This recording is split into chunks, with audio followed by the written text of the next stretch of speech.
এরা কোনো আলো পাবে না।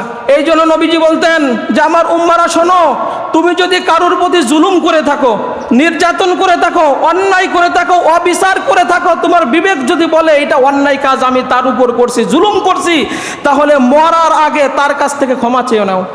কারণ কিয়ামতের ময়দানে কোনো দিনার থাকবে না, কোনো দিরহাম থাকবে না।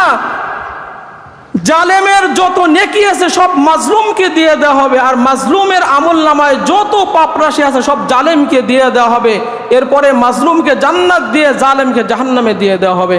অতএব শোনো, তোমরা আজকের থেকে হিসাব মিলাই নাও যে তোমার জীবনে তুমি কারোর প্রতি অন্যায় করছো কিনা, অবিচার করছো কিনা, কারোর প্রতি জুলুম করছো কিনা। যদি করো, আজকে নামাজ শেষ করে যে তার পা ধরে মাপ চেয়ে নাও যে ভাই তোর প্রতি আমি জুলুম করছি। তা না হলে আপনি জুমার নামাজ পড়তে আসছেন, তাকে দিয়ে দেওয়া লাগবে।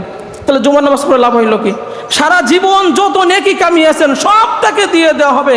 অতএব মুসলমান ভাইরা আমার, নবীজি বলেন কখনো কোনো মানুষের প্রতি জুলুম করবে না, অন্যায় করবে না, অবিচার করবে না। তার অধিকার যেইটা তাকে সেইটা নিশ্চিত করতে হবে, তার প্রাপ্য যেইটা তার সেইটা নিশ্চিত করতে হবে। নতুবা কিয়ামতের ময়দানে আল্লাহ রাব্বুল আলামিন সমস্ত নেকি কেটে মাজলুমকে দিয়ে দেওয়া হবে, তোমাকে জাহান্নামে যেতে হবে। এরপরে নবীজি মুহাম্মদুর রাসূলুল্লাহ সাল্লাল্লাহু আলাইহি সাল্লাম বলেন কিয়ামতের ময়দানে আল্লাহ একটা গর্দান বের করবেন, একটা গর্দান। তার চোখ থাকবে, সে দেখবে, তার মুখ থাকবে, সে কথা বলতে পারবে, সে হাসরের মাঠে ঘুরবে আর বলবে যারা জালেম তাদেরকে আজকে আমি খুঁজে খুঁজে জাহান্নামের মধ্যে নিক্ষেপ করব। এরপরে নবীজি মুহাম্মদুর রাসূলুল্লাহ সাল্লাল্লাহু আলাইহি সাল্লাম বলতেন যে একজন মুমিন মুসলমান যখন জাহান্নামের শাস্তি ভোগ করে জান্নাতে যাওয়ার পারমিশন আল্লাহ রাব্বুল আলামিনের কাছ থেকে পাবে, তিরমিজির হাদিস থেকে বলতেছি, তখন ওই ব্যক্তি হাসতে হাসতে জান্নাতের দিকে রওনা হবে। কিন্তু জান্নাতে যেতে গেলে তো পুলসিরাত পার হওয়া লাগবে। জান্নাতে যেতে গেলে পুলসিরাত পার হওয়া লাগবে, যেটা চুলির চেয়ে চিকুন, খুরির চেয়েও ধার, যেটা বলে থাকে যে 30,000 বছরের রাস্তা। যাই হোক, এই যে পুলসিরাত পার হওয়া লাগবে, আল্লাহ রাব্বুল আলামিন তখন দেখবেন যে এই ব্যক্তির আমল নামায় কোনো জুলুমের গুনাহ আছে কিনা। জাহান্নাম থেকে কিন্তু উঠাই দিছে আল্লাহ রাব্বুল আলামিন ওই ব্যক্তিকে ওই চুলের চেয়ে চিকুন, খুরির চেয়ে ধার ওই পুলসিরাতের উপরে দাঁড় করে রাখবেন। তাহলে জাহান্নাম থেকে মুক্তি পেয়েও কিন্তু তার কোনো শান্তি নেই।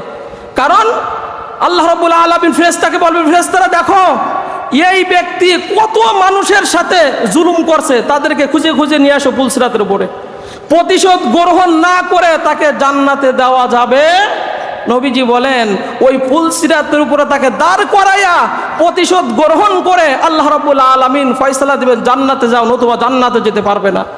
এই জন্য নবীজি মুহাম্মদ রাসূলুল্লাহ সাল্লাল্লাহু আলাইহি ওয়াসাল্লাম বলতেন আমার উম্মারা খবরদার, এই সমস্ত জুলুম, নির্যাতন, অন্যায়, অবিচার থেকে তোমরা বিরত থাকো।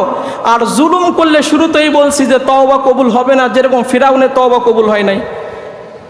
সে কিন্তু মরার আগে আল্লাহকে ডাকছে, কারণ আল্লাহ নবী বলেন যে মরার আগে তওবা করলে তওবা কবুল হয় যদি পশ্চিম দিকে সূর্য না ওঠে। তো ফিরাউন যখন তওবা করলো, আল্লাহকে ডাক দিল, ঈমান আনছে, তখন তো সূর্য ওঠে নাই। তওবা কবুল হওয়ার কথা, কবুল না হওয়ার কারণ সে ছিল জালেম শাসক, মানুষের প্রতি জুলুম করত, নির্যাতন করত। আর আল্লাহ রাব্বুল আলামিন বলেন আল্লাহু লা ইয়াহদিল কওমাজ জালিমিন, যারা জালেম তাদেরকে আমি হিদায়াত দিই না, হিদায়াত থাকলেও আমি ছিনিয়ে নিই। এরা কখনো আল্লাহ রাব্বুল আলামিনের কাছে এই তওবা কবুলের সুযোগ পাবে না। এই জন্য সম্মানিত ভাই, নবীজি